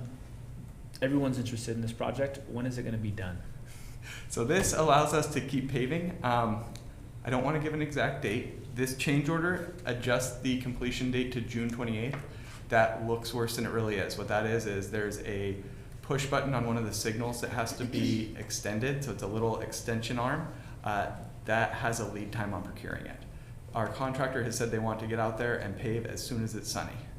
So they can't pave in the rain, but when it gets nice, they're going to be out there. We're hoping within the next few weeks. We're already seeing big improvements, and I've talked to business owners there. Just there used to be those big canyons on either side of Lancaster. So we're already seeing improvements, but I think everyone's excited for the work to get done. Good. Yeah, it'll look really nice once we get that paving in. Great. Okay. I'm good. All right, so. My motion? Yep. Mr. Chair, I move that we approve amendment number 1 to the construction contract with Roy Hout Construction LLC to incorporate 7 change orders into the contract and add $597,137.19 for a new contract total of $2,457,867.09 for the Lancaster Drive, Center Street to Monroe Avenue Improvement Project through November 30th, 2024. I second the motion. We have a motion and a second. Any further discussion? Hearing none, all those in favor signify by saying aye. Aye. Aye. Okay, thanks for your patience. Thank you. All right, and our last item that we need to complete today, unanimous consent to return to the consent agenda. No objection. Okay. Mr. Chair, I move to approve the consent agenda under Information Technology Improvement Amendment number 1 to the contract for services with Plant Marion to add $305,000 for a new contract total of $1,686,555 to add the contract change management consultant services for an enterprise resource planning system through December 31st, 2028. Under Health and Human Services, approve an order appointing Serenia Dotson to serve the remainder of Nicole Miller's term as a member of Marion County Mental Health Advisory Committee with a term ending June 30th, 2025. Under Legal Counsel, approve an order for the settlement of risk claim number 8908 as described in Exhibit A. Under Public Works, schedule final consideration to adopt an administrative ordinance for May 15th, 2024 for zone change case number 23-004 Fresh Hour Holdings and DKG Holdings. And receive notice of the hearings officer decision granting conditional use case number 23-041 Jubal Frost. And finally, approve an amendment number 6 to the contract for services with Radio Technology Services to add $60,000 for a new contract total of $517,555 to provide project management and consulting services for the radio communications project through June 30th, 2025. I second the motion. A motion and a second. Any further discussion? Hearing none, all those in favor signify by saying aye. Aye. Aye. Well, I just want to, aye. Aye, Sorry. yeah, thank you. Well, I said aye for you. Thank you. Okay, so I just want to make sure, Brenda, before we that we covered everything on this agenda because I jumped all over the place. We did, I checked it all off. We good? Yeah. Council? Yeah. Okay. I think we did. I checked it too, but. Yeah. wanted to Never make know. sure- Just wanted to make sure that we did that. You're and- one of the professionals to weigh in. Yeah. I've never jumped around like that before, but we had That's a okay. big group of people. There is no board meeting next week because you and I, Mr. Cameron. Oh, we're at a conference. We are headed to the Western Interstate Conference Yeah. to talk timber, which is very important to the state of Oregon in 18 counties. Oh, yeah, and we just, In fact, it's important to I Oregon, just, period. I just read where our SRS payment from the US Forest Service, should have hit in April. I'm sending it to Jan and Jeff to see if it did. We got a little over $1 million. Oh. SRS. Good. April 2024. Lane County gets like 7 million, Douglas County gets 6 million. But we sure would be better off if we could have a sustainable harvest. It'd be great if we could just for cut everybody. trees and fund communities Yeah, and build jobs, houses yeah, and. jobs that would be, Yeah. be cool. I'm still Anyway. waiting for someone to tell me how we're gonna build 30,000 units of housing when we don't cut trees. Like, what are we gonna build them out of? Canadian trees, where global warming doesn't exist. We're gonna start figuring out a way we could take charcoal trees and turn them into bricks. Okay. All right, enough said. Anything else? No? Okay. got it. Thank you, Jane. Thank you, Brenda, for a good day.